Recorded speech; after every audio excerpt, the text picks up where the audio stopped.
Dalam keriuhan keseharian kita, muncullah sebuah sudut pandang yang unik yang dikenal sebagai absurdism. Bayangkan, Anda bangun dan menyadari bahwa pekerjaan Anda, meskipun tampak berarti, akhirnya hanya menjadi bagian dari rutinitas tak berujung. Anda menjalani hari seperti robot, menghadapi tugas-tugas yang mungkin sebenarnya tidak memiliki akhir atau makna yang pasti. Inilah yang menjadi inti dari pemikiran absurdism, pandangan yang merangkak masuk ke dalam pikiran kita, mengajukan pertanyaan-pertanyaan yang memutar kepala dan menggoyahkan landasan makna dalam hidup kita. Tapi jangan khawatir, dalam perjalanan kita ini, kita akan mencoba membongkar konsep-konsep tersebut. Kita akan melangkah melewati pintu kepemikiran absurdism dan menggali lebih dalam tentang apa yang ada di balik tampilan aneh dari kehidupan sehari-hari. Bersama-sama, kita akan menjelajahi betapa pentingnya menjalani hidup dengan cara yang bermakna, bahkan di tengah-tengah paradoks dan tawa getir yang mungkin kita temui di sepanjang jalan.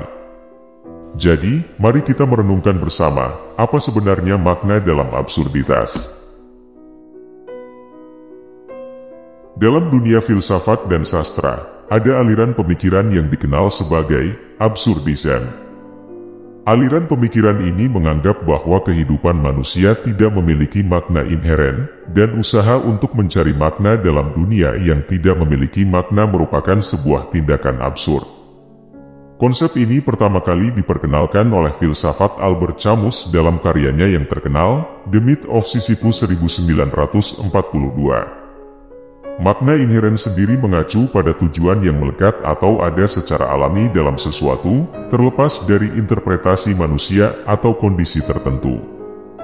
Dalam konteks pemikiran filosofis dan eksistensial, konsep makna inheren seringkali berkaitan dengan pertanyaan tentang tujuan hidup, eksistensi manusia, dan apakah ada makna bawaan dalam dunia atau kehidupan.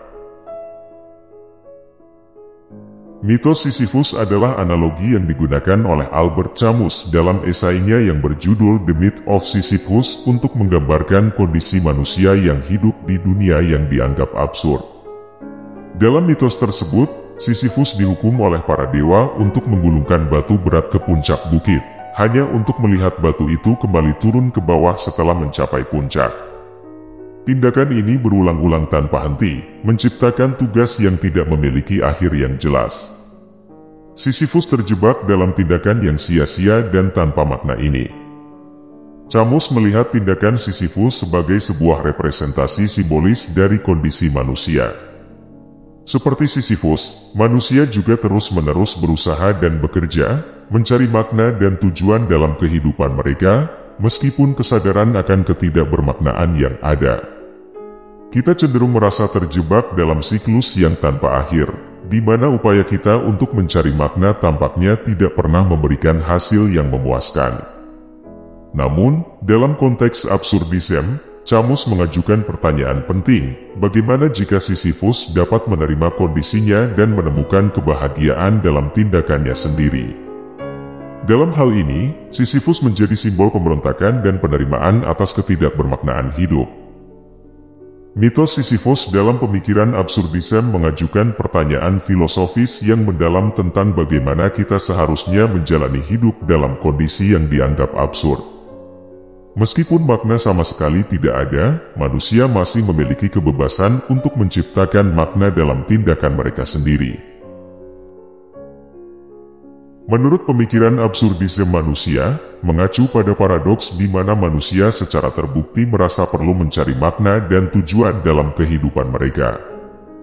Meskipun mereka juga menyadari bahwa dunia sendiri tampak tidak memiliki makna yang jelas. Saat manusia mencoba mencari makna dalam dunia yang absurd ini, mereka sering menghadapi perasaan keterasingan, kebingungan, dan frustasi.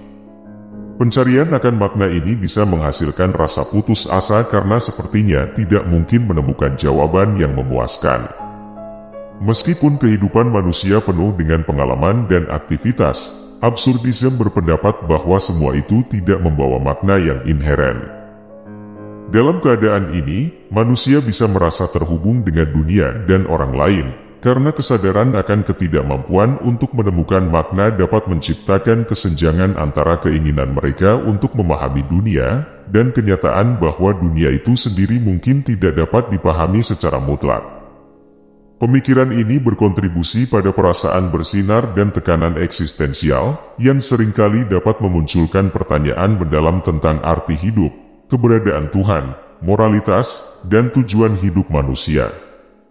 Dalam menghadapi ketidakbermaknaan ini, absurdisme mendorong manusia untuk merangkul paradoks ini secara terbuka dan memilih untuk hidup dengan integritas dalam kondisi yang absurd.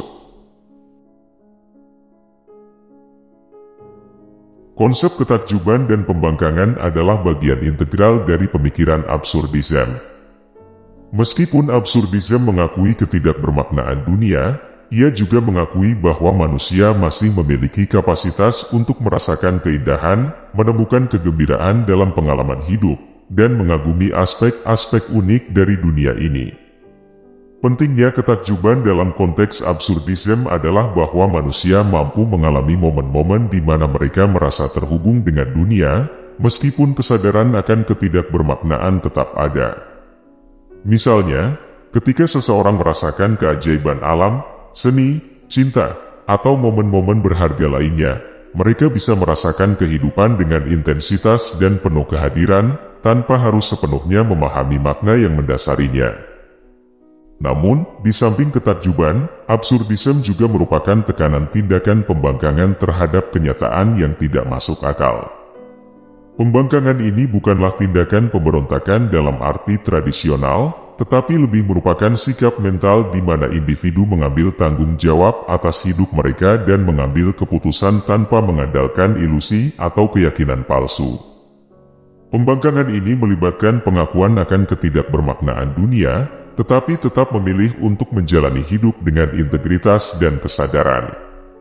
Ini bisa berarti melakukan tindakan kecil atau besar yang memiliki makna bagi individu, meskipun tindakan-tindakan ini mungkin tidak memiliki makna mutlak. Dalam kombinasi, ketakjuban dan pembangkangan menciptakan landasan untuk menjalani hidup dengan intensitas dan integritas, meskipun paradoks ketidakbermaknaan tetap ada. Sebagai titik penutup, kita memikirkan kembali tentang mitos Sisyphus yang menjadi simbol pemberontakan dan kebahagiaan dalam pemikiran absurdisme. Sisyphus, meskipun terjebak dalam ukiran yang tidak masuk akal, menemukan cara untuk menerima keadaannya dengan tulus. Dalam momen-momen menggulungkan batu ke puncak, Sisyphus menemukan kebahagiaan dalam menuju usahanya sendiri, tidak bergantung pada akhir yang bermakna. Bagaimana mungkin Sisyphus bahagia? Pertanyaan ini membingungkan dalam paradoksnya, tetapi absurdisme mengajarkan bahwa kebahagiaan Sisyphus bukanlah tentang mencapai tujuan atau makna mutlak, melainkan tentang mengadopsi pandangan baru tentang eksistensi. Dengan menerima ketidakbermaknaan dan tetap berinvestasi dalam tindakannya, Sisyphus menemukan kebahagiaan yang mengalir dari dalam, melepaskan diri dari ketakutan akan ketidakbermaknaan. Dalam perjalanan melalui konsep pemikiran absurdisme, kita menyadari bahwa kebahagiaan dapat muncul dari pemahaman mendalam tentang kehidupan yang absurd. Pemikiran absurdisme memerdekakan kita untuk memasuki dunia yang kita ciptakan sendiri, membangun makna dalam setiap langkah yang kita ambil, dan merayakan keindahan yang tersembunyi dalam kehidupan yang absurd.